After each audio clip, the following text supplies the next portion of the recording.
Está a afirmar, Luís. Obrigado. Penso que me estão a ouvir bem, espero eu.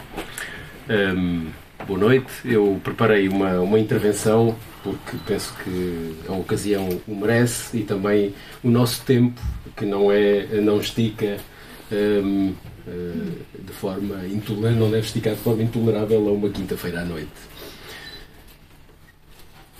Considero que hoje estamos essencialmente reduzidos a duas formas de pensar o mundo e de pensar através dessas duas formas distintas a nossa situação perante o mundo. Há a forma que diria ser imediata, aquela pela qual pensamos o mundo de acordo com o modo como encaixamos as nossas ideias e convicções e os nossos interesses individuais ou individualizados naquilo que o mundo nos parece ser a cada momento. Ora, esta forma imediata de pensar o mundo conduz-nos, é certo, a uma sensação de coerência individual, que não pode ser senão casuística, claro, posicionando-nos a cada caso que o mundo nos apresenta. É esta forma imediata que leva a que, por exemplo, até alguma gente dita de esquerda se posicione simultaneamente a favor da causa palestiniana, que sabemos bem o que é, mas também a favor da causa ucraniana, que se calhar já não sabemos tão bem o que é. Ou ainda a favor de quantas teses que afirmam ser a Venezuela uma ditadura, algo que me quer parecer carece certamente de melhor verificação. Todos estes posicionamentos partem basicamente, primeiro, da identificação que cada pessoa fez, a dado tempo, de quem é o agressor e quem é o agredido. E segundo, do sistema moral que cada pessoa aplica imediatamente ao seu agressor e ao seu agredido, em que o agressor se torna o seu ódio e o agredido a sua estimação. Ora, o resultado passa a ser o ódio de estimação por um lado e a estimação do ódio por outro. Recordo, chamo imediata a esta forma de nos posicionarmos no mundo. Imediata porque conduzida por meras percepções da realidade e pela expressão essencialmente emotiva dessas percepções, em que as assimetrias de poder são compreendidas de acordo com uma assimetria de base geométrica entre quem comete a agressão e quem a sofre. Esta forma imediata é, pois, uma forma de pensar o mundo sem pensamento. É uma forma que, desde logo, não interroga as percepções, nem de onde vêm as percepções. Portanto, uma forma que não se ocupa a pensar o modo como as percepções são formadas ou quais os interesses que se movem nesse processo de formação das percepções. Esta forma satisfaz-se em considerar evidência o que vê, esquecendo que hoje, num mundo hipermediatizado, aquilo que vemos não é mais do que o resultado do que nos é dado ver. Na prática, esta forma imediata satisfaz-se com o que vê e recusa-se a perceber que entre nós e o mundo há gigantescas portas opacas que apenas nos mostram o mundo através dos seus pequenos buracos da fechadura. Aliás, se pensarmos um pouco na libido implícita no ato de espreitarmos pelo buraco da fechadura, perceberemos como somos facilmente atraídos pelos média a esta armadilha. Espreitar torna-se o ato de quem julga ver um mundo que não era suposto ver. Portanto, o ato de quem acha que já está a ver tudo, quando na verdade continua a ver tão pouco. Depois, além da forma imediata de nos posicionarmos, há a forma que eu diria ser radical, que nos conduz já não a um posicionamento baseado no encaixe das nossas predisposições e interesses pessoais no que o mundo nos parece ser, mas a um posicionamento fundado num trabalho sistemático e metodológico, que procura entender o mundo a partir das suas raízes, e por isso é radical. Primeiro, a partir das suas grandes relações, desde logo as relações de poder, e segundo, a partir do modo como essas relações de poder se instituíram e instituem historicamente e funcionam hoje de acordo com os sistemas que organizam o mundo e nos organizam no mundo. Aqui, repito, já não é o que o mundo parece ser, mas o que o mundo de facto é que interessa. Em termos filosóficos, trata-se de opor o mundo líquido pós-moderno de Zygmunt Bauman à solidez que a modernidade agitou, esse mundo de sólidos que se desmancham no ar, como Marx escreveu. Não tenho dúvidas em afirmar que o pensamento que o Rui Pereira nos propõe para que nos situemos perante o mundo não só se filia firmemente na busca de uma nova solidez para um tempo novo, através da afirmação de que só um pensamento racional e radical porque eticamente comprometido com a profunda busca da verdade das coisas, digo: só um pensamento racional e radical nos pode reconduzir a uma reconciliação com o mundo. Mas o Rui Pereira rejeita também, terminantemente, os perigos de um mundo que apenas seja pensado a partir de percepções e sistemas de ideias que sublinham e sublimam o individual sobre o coletivo. Ao Rui Pereira interessa menos quem é o agressor circunstancial, aquele que agora dispara o tiro antes de matar como foi, mas o verdadeiro agressor, o voraz e cobarde agressor, aquele que agride de faca e garfo, fazendo do mundo menu e refeição. O agressor de esconderijo, que mercadeja as armas que vão criar agressores de circunstância e guerras intermináveis, e depois faz banquete das vítimas. Penso na esteira de António Avelange Nunes que estamos no tempo dos monstros.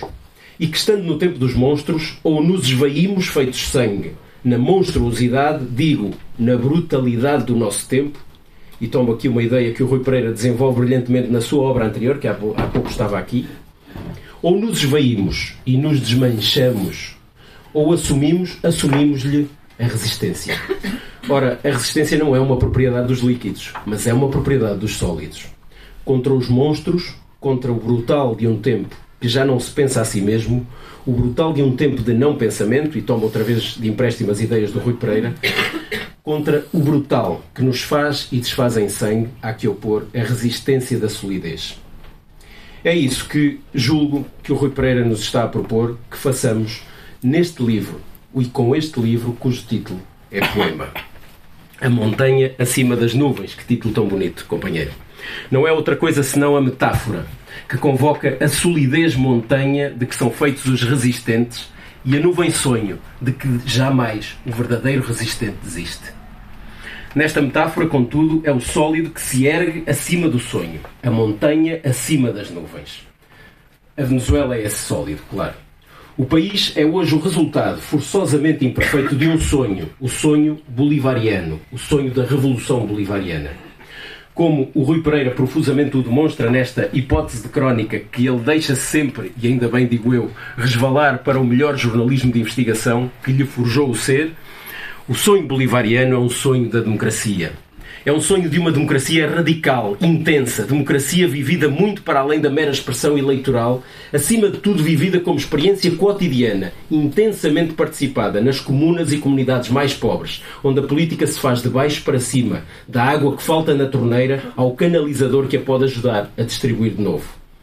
Aliás, esta democracia radical fica bem expressa quando, a páginas tantas, eu só vi hoje o livro, portanto não sei em que página é que está de facto, eu tinha-o lido em versão PDF, a páginas tantas, portanto, o Rui Pereira escreve isto, sobre aquilo que eu estou a dizer que é uma experiência radical de democracia. A hegemonia das vitórias chavistas ao longo das 3 dezenas de anos eleitorais é inegável.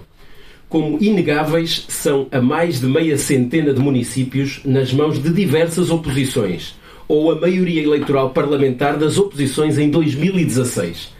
Sendo que, sublinho aquilo que o Rui Pereira escreve, nenhuma ditadura perde as suas próprias eleições, ao contrário do que sucedeu e sucede na Venezuela.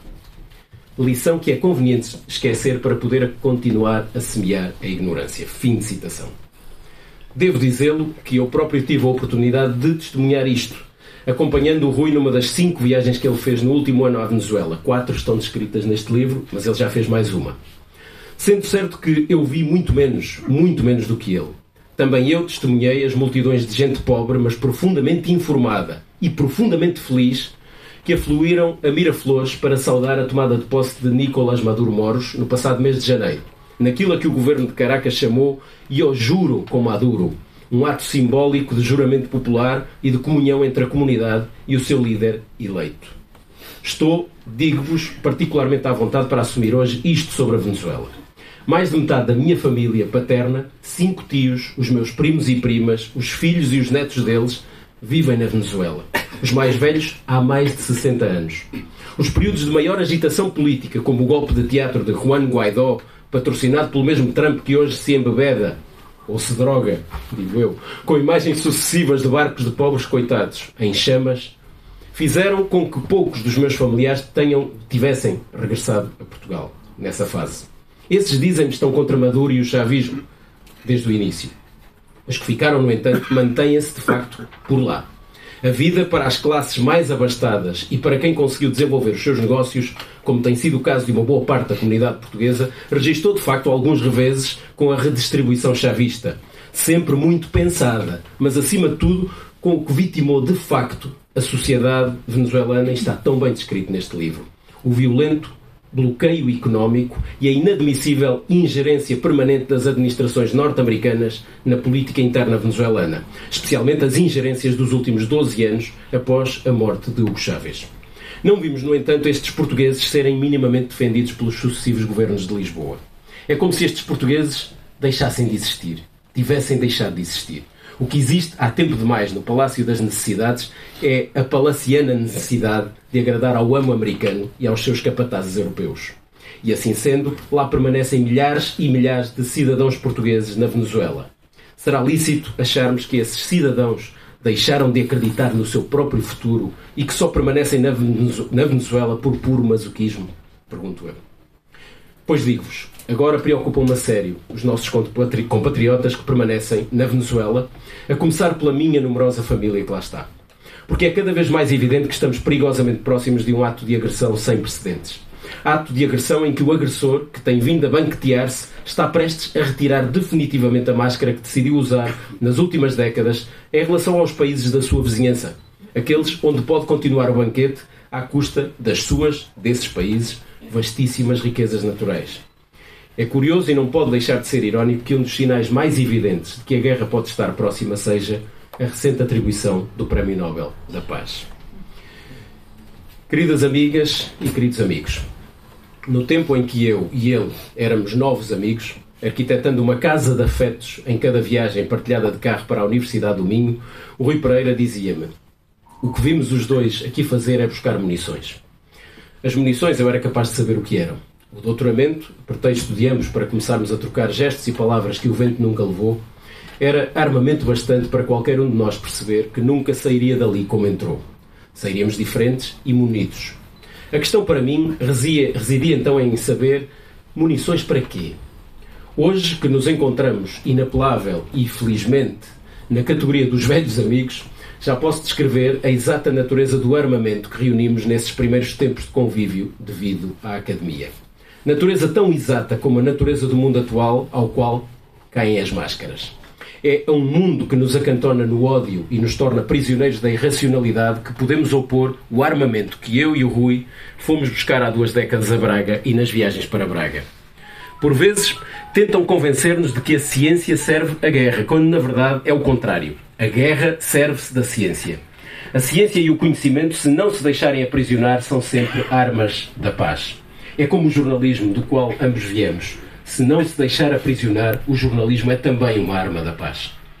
Num momento em que o mundo desaba em ódio, este livro é um convite a viajarmos com o Rui Pereira, a partilharmos essas viagens a um país de que ouvimos falar muito, mas sobre o qual continuamos a saber muito pouco. Um país que o leva a escrever, e com isto termino: há partes do mundo em que as pessoas existem e deixam de existir por propósitos e finalidades maiores do que elas próprias. Podendo evidentemente estar errado, julga o Rui ter visto alguma coisa desse tipo na Venezuela. Muito obrigado.